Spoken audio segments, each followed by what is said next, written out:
sa buhay dapat talaga tamang diskarte. So ito rin yung ituturo ko sa inyo kapag kayo yung nagluluto. Merong tamang diskarte, dapat meron tayo nito para hindi tayo mahihirapang tansyahin yung panimpla natin. So ito yung nagte-trending ngayon ng mga seasoning bottles.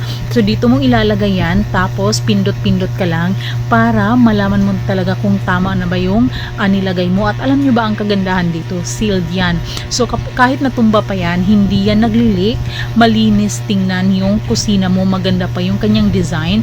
So pindot-pindot ka lang talaga niyan, lalo na kung baguhan ka lang sa pagluluto, so hindi ka pa masyadong confident kung tama na ba talaga yung timpla or yung dami ng mga seasoning na nilagay mo.